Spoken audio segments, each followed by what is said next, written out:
Good morning. Welcome back into Wake Up America. I'm Rob Finnerty alongside Allison Maloney. Cities large and small across the country are dealing with record high crime rates under Joe Biden, and it's happened fast in the last 14 months. In Chicago, the violent crime rate continues to climb every month, but a suburban mayor says he might have the answer. Our next guest has Orland Park's crime rate at a 30-year low and is putting people over politics as he runs for the GOP nomination in the new Illinois 6th Congressional District. And for more on this, let's welcome in Orland Park Mayor and congressional candidate, Mayor Keith Pekau. Welcome to the show, Keith. Thank you very much for having me. Mr. Mayor, great to have you on. A recent carjacking wave has hit the streets of Chicago. The city remains on high alert, but Mayor Lori Lightfoot says that she knows the cause. Take a listen.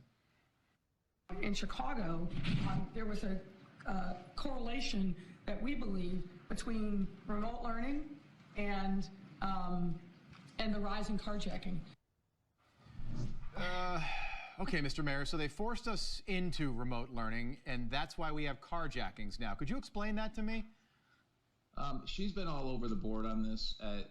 Back at the beginning of her tenure, she was calling on criminals to be released without bail. She supported those policies, and that's exactly what's been happening in Cook County, and that's the driver of this.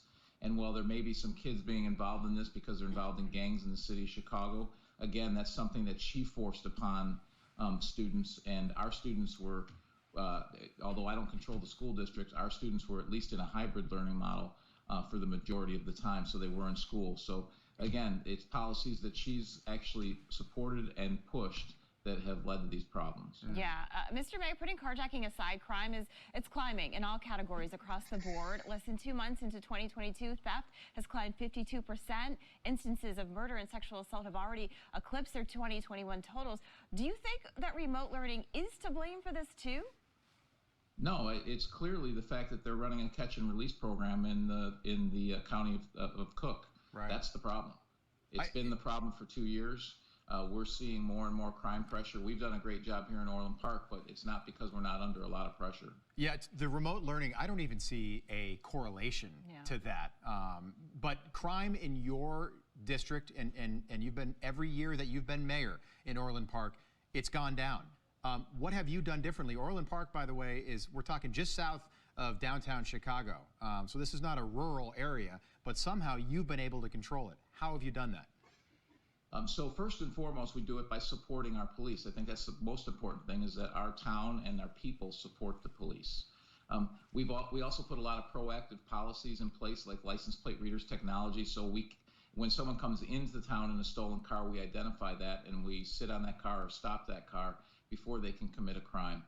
Additionally, one of the things that we do that's really critical is we spend about 20% more on investigations than most departments, because we make sure that we get so much evidence that they have to charge these criminals and have to prosecute them instead of letting them go.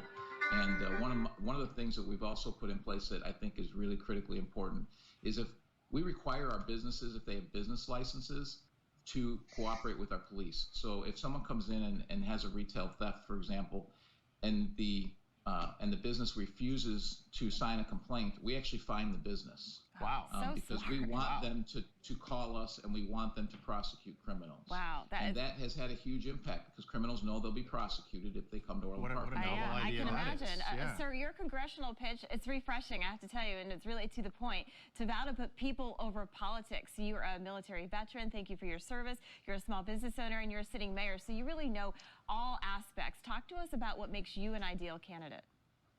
I think you hit the nail on the head. I was a veteran. I served 3 tours over in Iraq.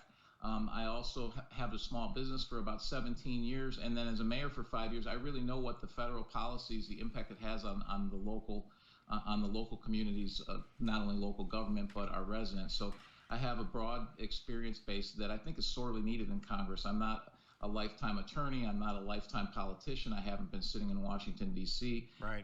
I've lived a fairly normal life with a lot of experience, and I think we could use more of that in the 435 people sitting in Congress. I agree with that. Yeah, I think a lot of people agree with that. Come back and see us. Very refreshing. Absolutely. Thank you. Mayor Keith Pekau, we appreciate it. Thank you so much.